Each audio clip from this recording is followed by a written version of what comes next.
Hi friends, welcome to మీరు చూసారా channel. నేను మీ జ్యోతి. రేపు ఉగాది కదా. ఈరోజైతే చాలా ఎక్కువ పని ఉంటుంది ఇంట్లోని.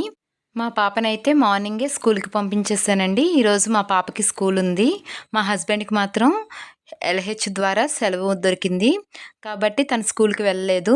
కాబట్టి మార్నింగే గుడికి వెళ్ళేసొచ్చేద్దాం, నూకాలమ్మ తల్లి గుడికి అని చెప్పేసి బయలుదేరమన్నారు. పాప అయితే వస్తే ఏడుస్తుంది కదా అని చెప్పేసి నేనంటే, తనని ఈవినింగ్ తీసుకొద్దాం, ముందు మనం వెళ్ళి అమ్మవారు గుడి ఖాళీగా ఉంటది, వెళ్ళి చూసుకొని వచ్చేద్దాం అని చెప్పేసి అంటే, నేను గబగబా పనులన్నీ ముగించుకొని గుడికి వచ్చామండి. ఇది గ్రామదేవత నూకాలమ్మ తల్లి గుడి. మా సబ్బవరం మండలంలో పెదనాయుడుపాలెంలో ఉంది.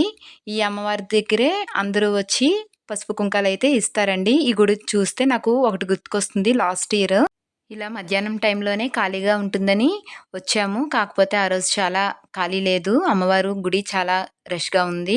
నేనైతే 1500 పెట్టి రెడ్ కలర్ శారీ అమ్మవారికి పెట్టి తీసుకుందామని చెప్పేసి ఎంతో ఆశతో ఆ చీర పట్టుకొని వచ్చాను. అమ్మవారికైతే చూపించాను. అమ్మవారి దగ్గర పెట్టి ఇవ్వమని చెప్తే పంతులు గారైతే పెట్టారండి. కానీ ఆ చీర మాత్రం నా దగ్గరికి రాలేదు. ఆ చీరని మరొకరెవరో తీసుకొని వెళ్ళిపోయారు. అమ్మవారి గుడిలోనే చాలా మిస్ అయిపోయింది.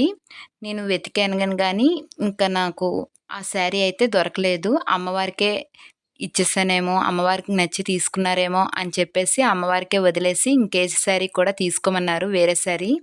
కానీ వేరే శారీ కూడా నాకొద్దండి, అమ్మవారికే ఉంచేయండి అని చెప్పేసి దండం పెట్టుకొని వచ్చేసాను. మళ్ళీ ఇక్కడికి వస్తే మళ్ళీ ఆ అమ్మవారికి చూసిన వెంటనే నాకు మళ్ళీ ఆ శారీ అయితే గుర్తుకొచ్చింది. ఆ తల్లికి ఇచ్చిందే అనుకొని నేను హ్యాపీగా ఫీల్ అయ్యానండి. కాకపోతే ఈసారి మాత్రం ఒక శారీ కొని ఆ శారీని అమ్మవారికే వదిలేయమని చెప్పేసి ఇలా అమ్మవారిని దర్శించుకొని వచ్చేస్తున్నాము.